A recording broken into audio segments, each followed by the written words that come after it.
அதாவது இந்த பத்திரிகையாளர் சந்திப்பினுடைய நோக்கம் விஜய் அவர்களுடைய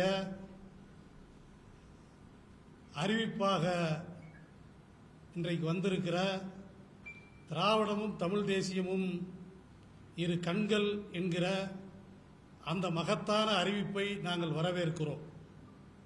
அதேபோல் தந்தை பெரியாரையும் பாபா சாஹிப் அம்பேத்கர் அவர்களையும் தங்களுடைய கொள்கை வழிகாட்டிகளாக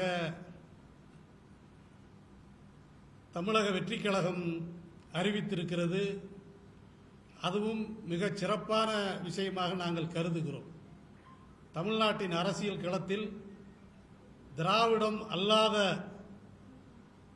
எந்த ஒரு சித்தாந்தமும் வெற்றி பெறாது என்பதிலே எங்களை போன்றவர்கள் உறுதியாக இருக்கிறோம்.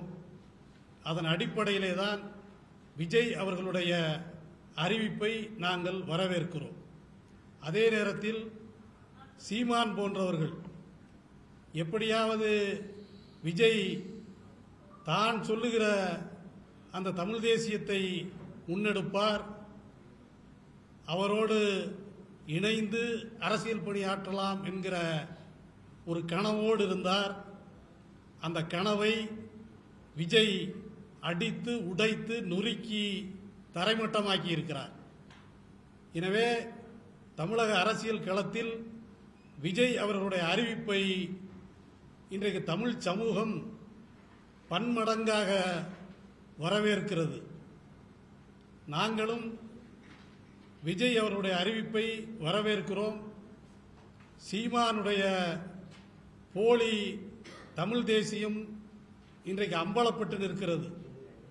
அதன் வெளிப்பாடாகத்தான் பல வகையான கருத்துக்களை சீமான் பேசிக் கொண்டிருக்கிறார் என்பதை விட உளறிக் கொண்டிருக்கிறார்.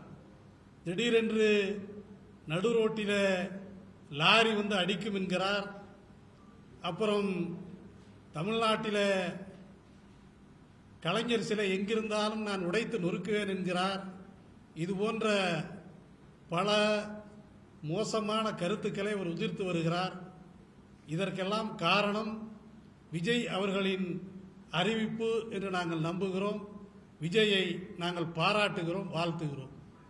இந்த கருத்தை வலியுறுத்தி விடுதலை தமிழ் புலிகள் கட்சியினுடைய தலைவர் குடந்தை அரசன் அவர்களும் தங்களுடைய கருத்துக்களை இந்த பத்திரிகையாளர் மன்றத்திலே சொல்லுவார்.